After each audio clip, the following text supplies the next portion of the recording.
નમસ્કાર, કેમ છો? વોઇસ ઓફ ઇન્ડિયા ન્યૂઝ ચેનલમાં આપનું સ્વાગત છે.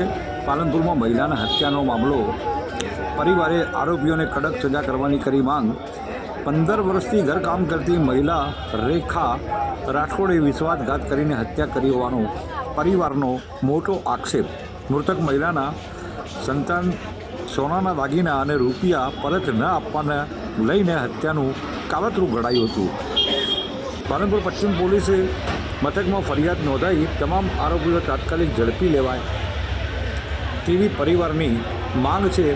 એક અત્યારે જે આપણા પતિ છે વસંતભાઈ, જેઓ રોકકળ કરી રહ્યા છે અને એક કલ્પાંત કરી રહ્યા છે કે તેઓ ત્યાં હાજર નહોતા અને જ્યારે એમને ખબર પડી કે પત્નીની હત્યા થઈ છે ત્યારે પરિસ્થિતિ ખૂબ જ જોવા જેવી થઈ ગઈ હતી અને સમગ્ર વાતાવરણ શોકનું વાતાવરણ બની જવા પામ્યું હતું.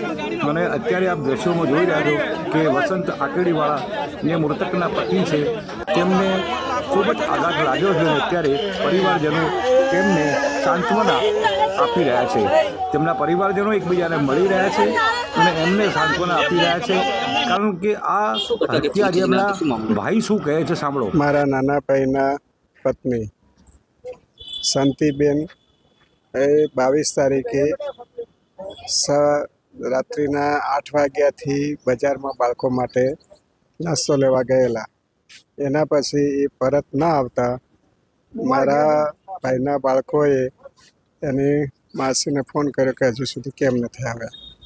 એટલે જે આ હત્યારી બેન છે એને પૂછતા જ ટેલિફોનિક જણાવેલ કે એ તો ક્યાંક બહાર જતા રહ્યા છે દૂધ અને પેપ્સી લઈ.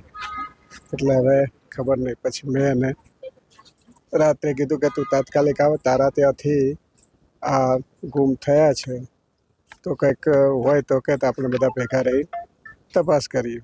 એટલે એના પતિ બંને આવેલા. પછી આ જે મરનાર છે એના નાના બેન પણ આવેલા અને એના પતિ પણ આવેલા. મારો દીકરો, બીજા મારા સગાવાલા અને સ્નેહીઓ બધા 7-8 જણા માણસો એના કયા પ્રમાણે railway station, bus station, civil hospital વગેરેમાં તપાસ કરી અને મને એને જણાવેલ કે કાંઈ કોઈ સુરાગ મળતો નથી.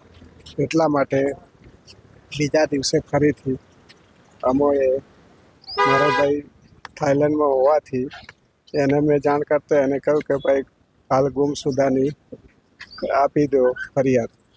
અને એ પણ એની રાત્રે 23ની રાત્રે એટલે 24ના બપોરે 1 વાગે, આશરે 2-1 વાગે એ આવેલ.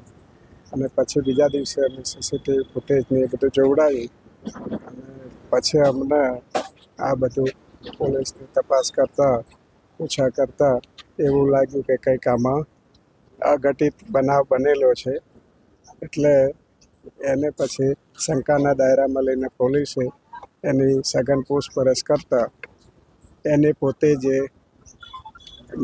આના જવાબમાં જણાવેલ કે જે એમની જોડે દાગીનાનો વ્યવહાર અને રોકડ રકમનો આશરે 35 લાખ અને 80 તોલા સોનું એવા દાગીનાઓ એને મારા ભાઈની પત્ની જોડેથી લઈ અને એ એના ધંધાનું કામ કરવા માટે લીધેલા. પછી મારા ભાઈના મિસિસ એ રહે છે વારંવાર ઉઘરાણી કરતા હતા. એટલે એને એક વાયદો કરેલો કે હું ઈદ પછીના બીજા દિવસે તમને આપીશ.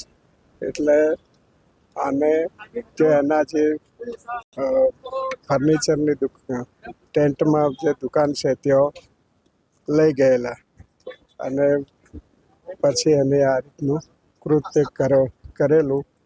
અમુક જે શંકા માણસો છે એની સાથે એના જણાવ્યા પણ આમાં આશરે 9-10 માણસો આ કૃત્યમાં સામેલ હોવાનું એને પોતે પણ જણાવેલ છે.